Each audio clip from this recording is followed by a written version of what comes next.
He was a lonely, divorced man in his late 50s, scrolling on his phone in the dark, heart aching for connection. When he met her, a stunning, warm-smiled woman halfway across the world in Marrakech, it felt like fate. She told him she loved him. She told him to come. He boarded a plane, believing this could be his second chance at happiness. But no one warned him that the moment he landed, his dream would turn into a nightmare. What he didn't know is that everything was a lie. Before we dive deeper, let us know in the comments where you're watching from. We'd love to hear from you. And if you're new here, click on the subscribe button so you never miss any of our upcoming videos. John Miller was 48 years old and recently divorced. He worked in IT, spent his evenings alone in his small apartment in Dallas, and felt more invisible with each passing day. Lonely and vulnerable, he joined a dating site just to feel seen again. One night, he matched with someone named Layla, who said she lived in Marrakech. She told him stories of the ancient Medina, the smell of orange blossoms in the air, and the vibrant tiled courtyards of her family's riad. Her English was almost perfect, and she spoke of John with such warmth and admiration. He began to wonder if maybe, just maybe, he wasn't past his chances at love. Over months, their connection deepened. They video called under soft light. She poured mint tea in her courtyard, and he shared meals in his apartment. She called him her American prince. He called her his Moroccan queen. John told her about his painful divorce, how his ex had left after 25 years, and how his adult daughter barely spoke to him now. She listened, really listened. He couldn't remember the last time someone made him feel that safe. Then Layla made the invitation he'd been dreaming of. Come to Marrakech. Meet my family. Stay in the riad. Live out our love. Even just for a little while. John agonized. Friends warned him. Family said it sounded too good to be true. But Layla was convincing, so tender, so certain. He bought a ticket, booked 10 days off work, and packed a small bag, filled with hope.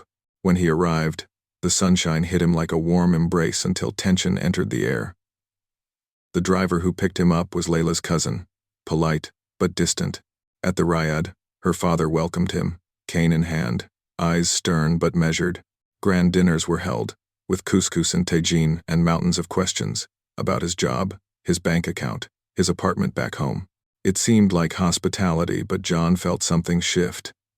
Conversation turned to tradition. There were talks of marriage. Her father spoke of dowry. Layla looked at him with urgency. At dinner, her uncle leaned in, voice low. This was no vacation. It was a commitment. John's chest tightened when he realized he could be trapped. He tried to slow things down, but there were ceremonies to follow, documents to sign, all in a language he barely understood. His heart pounded when they laid out a contract, not just symbolic, but something that felt real. She begged him, please sign. He told himself it was for her, for love. But that night, she didn't sleep. Her eyes were red in the candlelight, her voice trembling. Her father insisted. Her uncle glared. And John felt the weight of his decision, more than he ever had before. He woke in the small room at dawn, the early call to prayer echoing in his ears. The riad felt less like a home, more like a gilded cage. Layla came gently, putting her hand on his shoulder. We need to talk, she whispered. She admitted everything, not just her father's expectations, but the real reason for his presence here. There was a demand, a payment, more than he could imagine. It wasn't just love. It never was just love. John realized with a cold clarity that he had been part of a romance scam, one carefully orchestrated not just by Layla, but by her whole family. He wanted to leave, to go home. But the keys to his freedom were held by others. Fear twisted in his gut. He couldn't call family, his phone was withheld, the Wi-Fi unreliable. He wandered through the riad's courtyard at night, listening to the water fountain, the whispers of other guests, the distant hum of Marrakech. In the stillness, he made a plan. Find help. Escape before it was too late. One evening, a cleaning staffer, someone who moved silently through the halls, slipped him a note, a number, a name, a way out. John felt hope, but also dread. If they discovered him, when he finally left, it was under cover of darkness and the promise of someone waiting in the alley. He hailed a taxi, heart racing. The driver didn't ask questions. They drove fast, winding through the Medina. John stared out the window. the walls of the Riad disappearing behind him, the city alive in the shadows. Back home in Dallas, he was shaken, humiliated, but he was free. He reported what happened. He warned others, more loudly than he had ever spoken in his life. Be careful who you trust online. Love can feel real, but people are capable of betrayal in ways you never dreamed. And now, John lives with a cautious heart. He hasn't given up on connection, but he walks forward with his eyes open. He wonders every day, was she ever real? Or was she just the most convincing mirage of all? How would you feel if you were in his shoes? Do you think you would have recognized the signs? What would you have done differently? Let me know in the comments below. I read every one. If this story resonated with you, please like and share it. And if you want more real stories that reveal the hidden dangers of love, hit subscribe. We've only just begun. Who is Amina? Was she the charming, devoted woman Thomas thought he knew? Or was she part of something far more calculated? And how did a simple flight across the ocean, meant to bring them together, turn into a fight for freedom and more than $50,000? Thomas Engel was a man who had spent decades caring for others, raising his children, and quietly rebuilding his life after a painful divorce. When Amina appeared in his life, she seemed like a dream, exotic, attentive, and endlessly fascinated by him. She sent messages at all hours, leaving little notes about how she couldn't wait to meet him, how she pictured their life together. The phone calls were intoxicating, her voice soft, melodic, like she was speaking just for him. But behind her sweet messages and smiling photos, there were questions that Thomas couldn't ignore. Some details didn't add up. Amina's family always seemed just out of reach. Every meeting, every video call, was carefully choreographed. And yet, when he thought about leaving, something kept pulling him back, the hope that this was real, that love had finally found him. What Thomas didn't know was that every text, every plan, every promise, had a purpose he would only fully understand when he was already in Morocco, surrounded by strangers, and faced with decisions that could cost him his money, his dignity, and almost his life. As we follow Thomas's journey, we have to ask ourselves, is love always what it seems? Can we ever truly trust someone we meet online, especially when thousands of miles separate us? And what would you do if you found yourself caught in a foreign country, heart in your throat, trying to navigate a relationship that may have been designed to deceive you from the very start?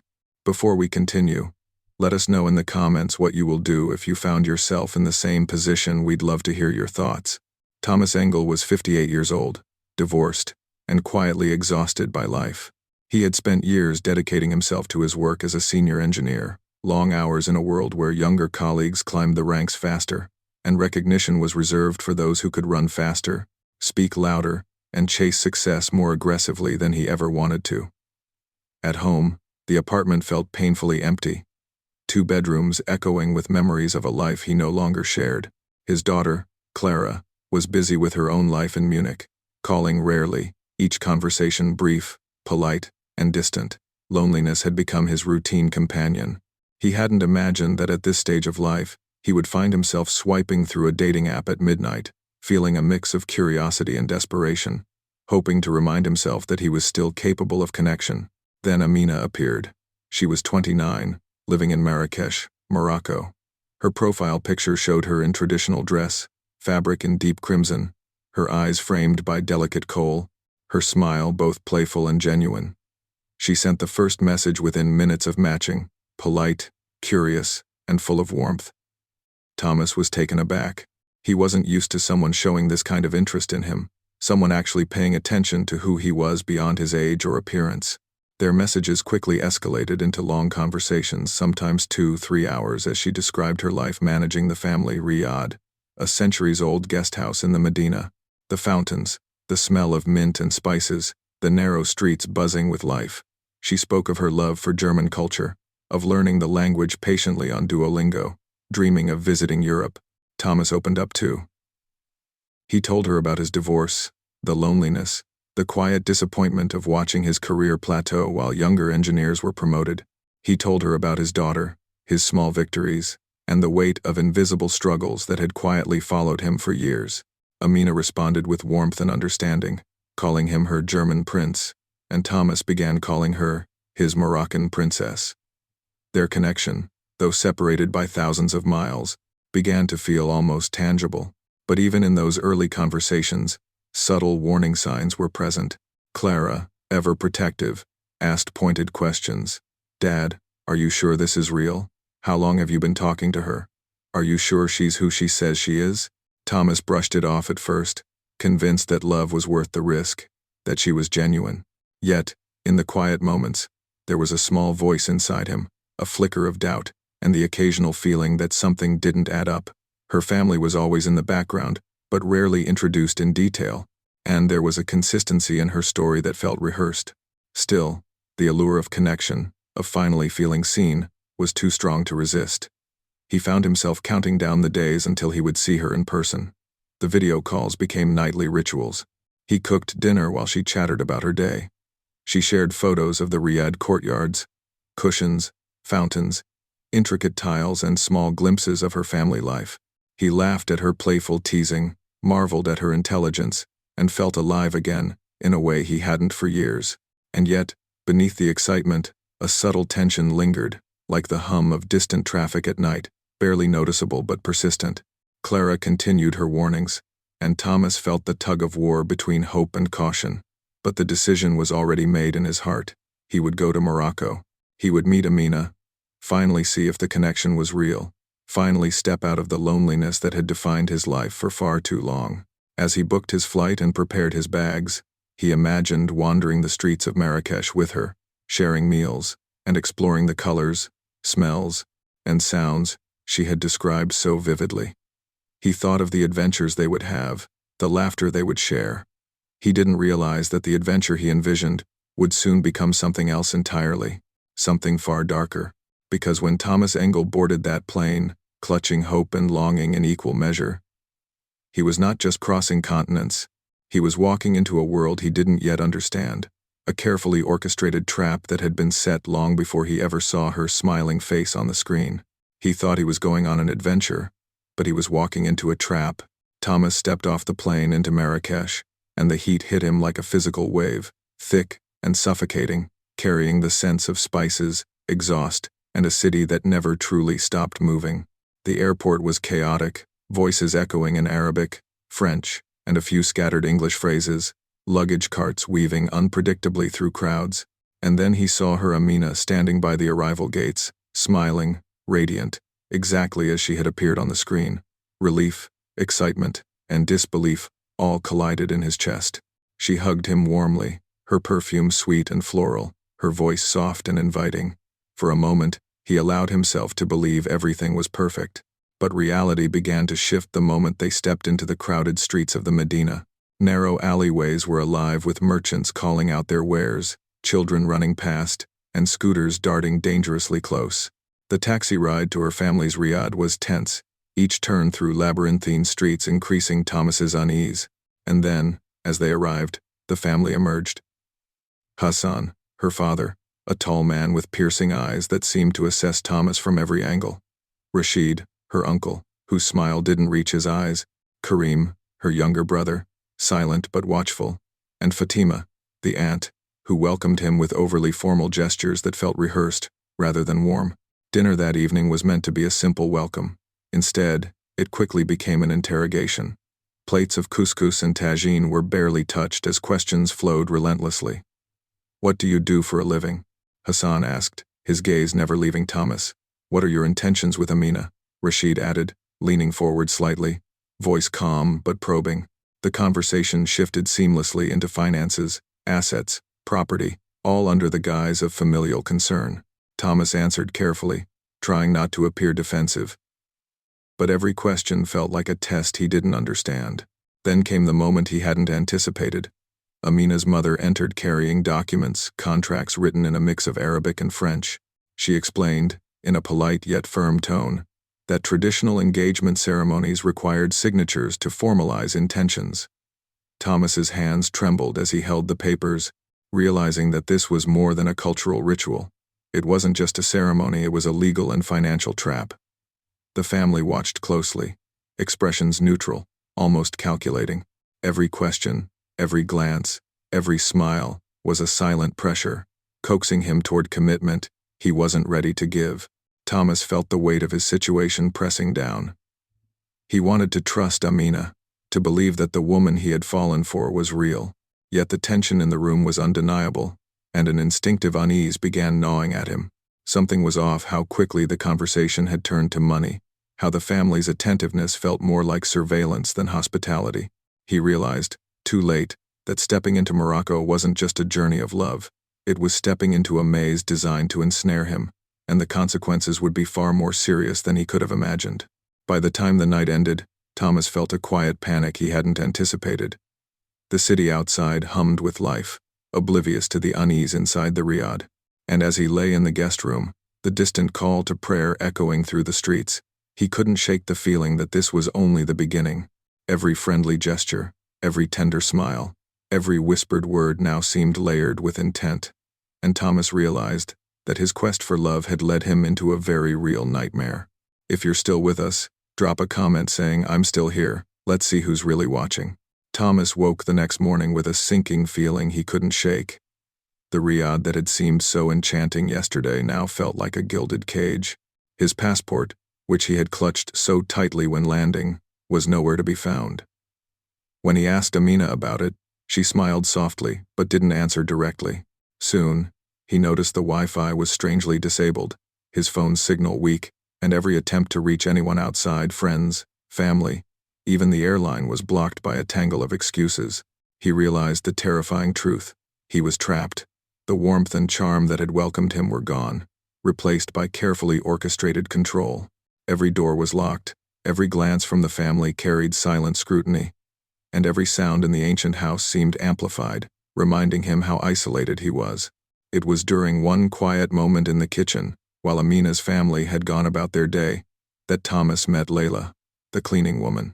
She moved with a quiet efficiency, but there was a flicker of knowing in her eyes when she glanced at him. Whispering behind closed doors, she slid a small piece of paper across the counter, a phone number, hidden in plain sight. "If you need help," she said softly, "call this at midnight. Someone will be waiting." That moment was the first spark of hope Thomas had felt since arriving. He memorized the number, tucked it away, and spent the next hours planning every detail of an escape that seemed impossibly dangerous. As night fell, Thomas waited until the house was silent. He packed only what he could carry in his backpack, heart pounding with each step toward the front door. The streets of the Medina were a labyrinth of shadows and dimly lit alleys. When he finally stepped into the taxi waiting for him, the adrenaline surged. He barely recognized the city in darkness. The same chaotic streets he had marveled at now felt like a maze designed to trap him. Then, headlights appeared behind him, Rashid's car, moving steadily, never losing him in the crowded streets. Thomas gripped the seat, whispering to the driver to take every turn, every alley, and every shortcut they knew. The chase was tense, the engine's roar masking Thomas's shallow breaths, but in every movement, the danger was real. One wrong turn, and he could be caught again. Hours later, Thomas finally reached Rabat, exhausted, shaking, and unsure if the nightmare was over. The German consulate was a safe harbor, and when he was ushered inside, he met Petra Schmidt, a consular officer who had seen cases like this before. She explained that what had happened to him was part of a network of online romance scams targeting foreign men, meticulously planned, emotionally manipulative, and financially exploitative. Thomas listened, stunned, as she showed headlines, evidence, and reports of similar schemes across Morocco, Europe, and even back in the United States. The realization hit him harder than any fear had. He had almost become another victim, and the family that had charmed him was part of a larger, organized system. Even as Thomas was offered assistance, he couldn't stop thinking about Amina. Was she complicit in the network, or had she been swept along by her family's plan? The questions gnawed at him, and the uncertainty made every victory feel incomplete. Outside, the city hummed with life, oblivious to his ordeal. But the danger was not entirely behind him. Rashid's car, persistent and deliberate, had tracked his escape to the outskirts of Rabat. Thomas glanced over his shoulder, heart racing, realizing the family knew he had tried to flee. Every moment from that point on was a test of wits, courage, and luck. Would he make it entirely free, or had he only bought himself a temporary reprieve from a nightmare that had already stolen so much? Thomas sat in the quiet room of the German consulate, his hands shaking as he tried to process what he had just learned. Petra Schmidt, The consular officer laid out the pieces one by one, each more shocking than the last. Amina, the woman he had fallen for, the one who had sent him late-night messages full of laughter, promises, and affection, was not who she appeared to be. Behind the warmth and beauty, there was a carefully constructed facade, part of a professional operation targeting divorced European men seeking love online. The engagement, the contract, even the elaborate dinners with her family had all been staged. Every smile, every affectionate word, had been carefully choreographed to gain trust, to manipulate, and ultimately, to extract money. Thomas felt a hollow ache in his chest. $50,000 had been demanded as a bride price, a sum he had barely managed to resist giving. The numbers, the contracts, the rituals, all of it was part of an intricate trap. The consulate showed Thomas evidence of other victims, screenshots of conversations, bank transfers, and news articles detailing similar scams across Morocco and Europe. It wasn't just Amina and her family, it was a network, a machine designed to prey on men like him, men who were lonely, vulnerable, and seeking connection. The emotional impact was suffocating. Thomas felt shame, anger, and disbelief all at once. He remembered the countless nights talking to Amina, imagining a future together, feeling as though he had finally found someone who understood him. And now, every memory was tainted by deception. Even as he absorbed the truth, Thomas's thoughts turned to his daughter. He had been estranged for years, their relationship strained by distance and silence.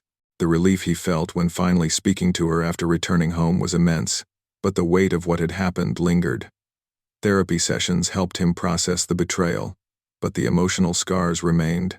He wondered how so many intelligent people could be drawn into such elaborate cons, how love could be used as a weapon, and how carefully orchestrated lies could leave someone questioning their own judgment. Thomas reflected on Amina herself. Did she truly believe in the stories she told, or was she simply another cog in the machine, acting out a role she had been taught? The complexity of her character haunted him. He realized that this wasn't a simple crime of greed. It was an emotional trap, a manipulation so precise that he had walked straight into it, convinced of love, while losing sight of reality. The realization left him exhausted, but also strangely determined. If he had survived this, he needed to understand how to prevent others from falling victim. As Thomas sat alone that night, staring out the window, he asked himself a question that would linger for weeks. I survived, but what about the others they trapped? The weight of the answer was unbearable. Somewhere in the bustling streets of Marrakech, or in another city entirely, more men were probably beginning the same journey he had just escaped. The network was still active, still targeting hearts and wallets with the same precision. The thought made his skin crawl. But it also fueled a sense of purpose, a need to share his story, to warn others, to shine a light on the darkness that had so nearly consumed him.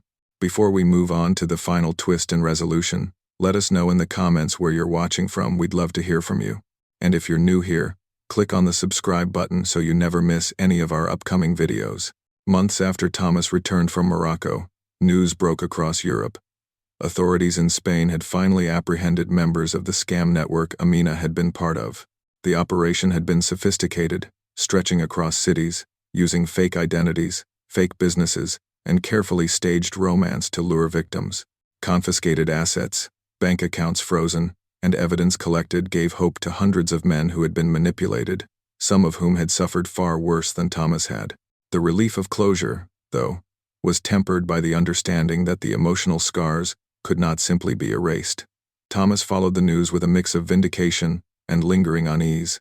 Seeing Amina's family members, Hassan, Rashid, Karim, Fatima, facing the consequences of their actions, provided some measure of justice, yet the ache of betrayal remained deeply personal. Back home, Thomas avoided dating altogether. The thought of trusting someone again felt impossible. Each late-night scroll of social media reminded him of the fantasy he had almost bought into. Laughter-filled video calls, romantic messages, shared dreams of a life together. He realized that loneliness had made him vulnerable, and that even the most cautious person could be drawn into such an elaborate trap. He reflected on human nature, on the deep need for connection, and how it could be manipulated by those with the right knowledge, patience, and intent. The sting of deception was sharp, but it also left him with clarity. He understood now that love, while powerful, could also be weaponized in ways that left no immediate physical harm, yet caused deep emotional trauma that lingered for months, even years. Thomas began writing about his experience not to relive the pain, but to warn others. He spoke at local groups, sharing how romance could be used as a tool for manipulation. He asked people to reflect on their own vulnerability, to recognize the subtle red flags, and to consider how isolation or loneliness could cloud judgment. His daughter, once distant and skeptical, became his closest confidant. Their bond strengthened, built on honesty, shared experience, and a mutual understanding of resilience.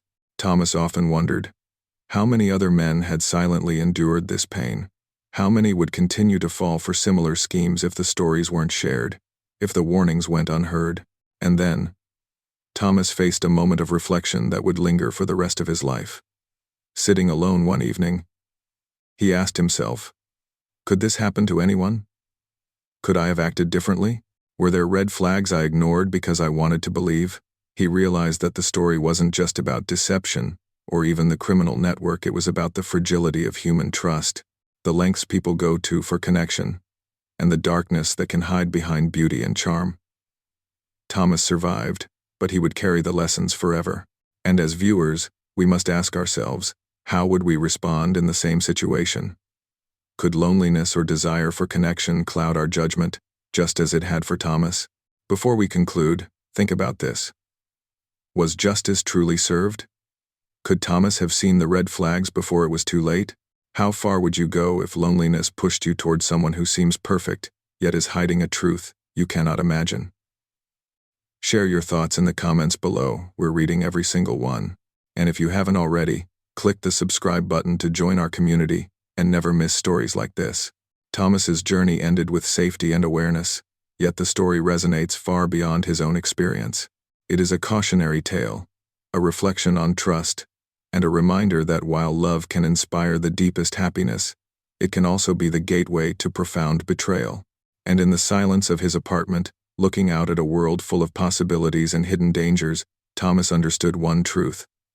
Survival is not just about escaping harm, it's about learning to see clearly, to feel deeply, and to never let vulnerability turn into victimhood again. Now that Thomas has survived his harrowing ordeal, we want to hear from you. Imagine being in his shoes alone in a foreign country, betrayed by someone you thought was the love of your life, and faced with the sudden realization that everything you believed was a lie. What would you have done?